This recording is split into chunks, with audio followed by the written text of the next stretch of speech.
प्रकृति की अनंत विविधता में आपका स्वागत है। आज हम एक ऐसी यात्रा पर निकलेंगे जो हमें दिखाएगी कि हमारे चारों ओर का जीवित संसार कितना अद्भुत और विविधतापूर्ण है। कल्पना कीजिए कि आप एक प्रकृति भ्रमण पर निकले हैं। आपके चारों ओर अनगिनत पेड़ पौधे हैं, रंग बिरंगे फूल खिले हुए हैं और विभिन्न प्रकार के जीव जंतु अपनी दैनिक गतिविधियों में व्यस्त हैं। हर पक्षी की अपनी अलग आवाज है, हर पेड़ का अपना आकार और रूप है। यही है प्रकृति की विविधता का सच्चा रूप। जब हम ध्यान से देखते हैं तो पाते हैं कि कोई भी दो पत्ते बिल्कुल एक जैसे नहीं होते, कोई भी दो फूल पूरी तरह समान नहीं होते। यही विविधता हमारे जीवित संसार की सबसे बड़ी खूबसूरती है। लेकिन इस अनंत विविधता को समझने के लिए हमें एक व्यवस्थित तरीका चाहिए।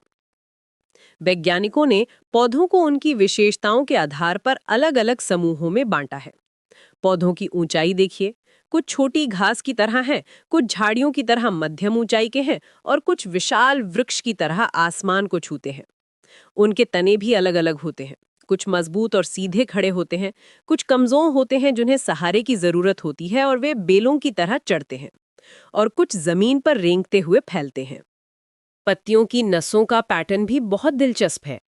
कुछ पत्तियों में नसें जाल की तरह फैली होती हैं, जिन्हें जालिकावत शिराविन्यास कहते हैं, जबकि कुछ में नसें समानांतर रेखाओं की तरह होती हैं। ये सिर्फ एक सुंदर पैटर्न नहीं है, बल्कि ये हमें पौधे की जड़ों के बारे में भी बताता है। आमतौर पर जालिकावत शिराविन्यास वाले पौधों में मूसला जड़ होती है, जबकि समानांतर शिराविन्यास वाले पौधों में रेशेदार जड़ें होती हैं। बीजों की संरचना भी अलग अलग होती है। कुछ बीजों में दो बीजपत्र होते हैं, जिन्हें द्विबीजपत्री कहते हैं, और कुछ में एक ही बीजपत्र होता है, जिन्हें एक बीजपत्री कहते हैं। द्विबीजपत्री पौधों में जालिकावत शिराविन्यास और मूसला जड़ तंत्र होता है, जबकि एक बीजपत्री पौधों में समानांतर शिराविन्यास और रेशेदार जड़ तंत्र होता है। ये प्रकृति की अद्भुत व्यवस्था है, जहां हर चीज एक दूसरे से जुड़ी हुई है। अब बात करते हैं जानवरों की। जानवरों को भी उनकी गति के तरीकों के आधार पर समूहों में बांटा जा सकता है। कुछ जानवर दौड़ते हैं, कुछ उड़ते हैं, कुछ तैरते हैं और कुछ रेंगते हैं। उनके शरीर के अंग भी उनकी गति के अनुसार अलग-अलग होते हैं। पक्षियों के पंख उड़ने के लिए, मछलियों के पंख तैरने के लिए और चीते के मजबूत पैर तेज दौड़ने के लिए बने हैं। उनके आकार, रंग और आवाज भी अलग-अलग होते हैं। यहाँ एक महत्वपूर्ण बात समझनी होगी। जैव विविधता का मतलब किसी भी क्षेत्र में पाए जाने वाले पेड़, पौधों और जीव जंतुओं की विविधता उस क्षेत्र की जैव विविधता कहलाती है। और सबसे दिलचस्प बात यह है कि जैव विविधता के हर सदस्य की अपनी अलग भूमिका होती है। कोई भी जीव अकेला नहीं रह सकता, सभी एक दूसरे पर निर्भर है। ये अंतर्निर्भरता प्रकृति का सबसे खूबसूरत नियम है। अलग अलग क्षेत्रों में अलग अलग पर्यावरणीय परिस्थितियां होती हैं, इसलिए वहां की जैव विविधता भी अलग होती है। रेगिस्तान में रहने वाले ऊंट के पास गर्म रेगिस्तान में एक कुबड़ होता है, जबकि ठंडे रेगिस्तान में रहने वाले ऊंट के पास दो कुबड़ होते हैं। ये अनुकूलन का एक बेहतरीन उदाहरण है। अनुकूलन का मतलब है वे विशेष गुण जो पेड़ पौधों और जीव जंतुओं को किसी विशेष क्षेत्र में जीवित रहने में मदद करते हैं। आवास की बात करें तो ये वह स्थान है जहां पेड़ पौधे और जीव जंतु रहते हैं। आवास उन्हें भोजन, पानी, हवा, आश्रय और जीवित रहने के लिए जरूरी अन्य चीजें प्रदान करता है। लेकिन आज एक गंभीर समस्या है। मानवीय गतिविधियों के कारण प्राकृतिक आवासों को नुकसान हो रहा है। इससे पेड़ पौधों और जीव जंतुओं के घर, भोजन और अन्य संसाधन नष्ट हो रहे हैं, जिससे जैव विविधता में कमी आ रही है। इस संदर्भ में साइलेंट वैली बचाओ आंदोलन का उदाहरण बहुत प्रेरणादायक है। कुंथीपुझा नदी पर एक हाइड्रो इलेक्ट्रिक डैम के प्रस्ताव के खिलाफ 10 साल तक संघर्ष चला। यह आंदोलन दिखाता है कि जब लोग मिलकर प्रकृति की रक्षा के लिए खड़े होते हैं तो कितनी बड़ी शक्ति बन सकते हैं।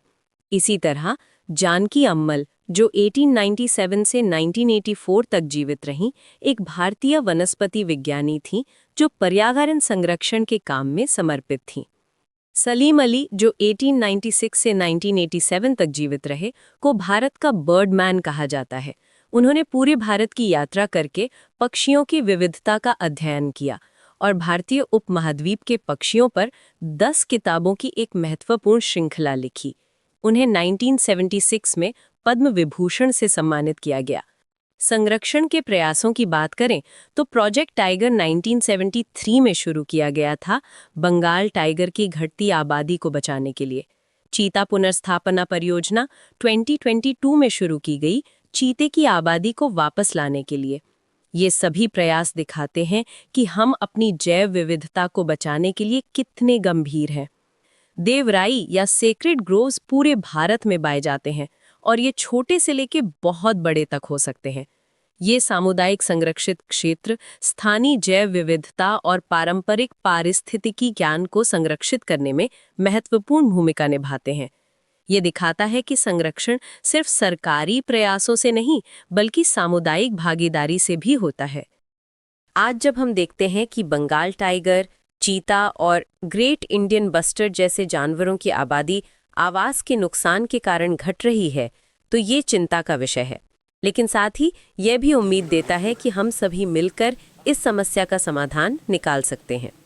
हमें समझना होगा कि जैव विविधता का संरक्षण सिर्फ पेड़ पौधे और जानवरों के लिए नहीं है, बल्कि हमारे अपने अस्तित्व के लिए भी जरूरी है।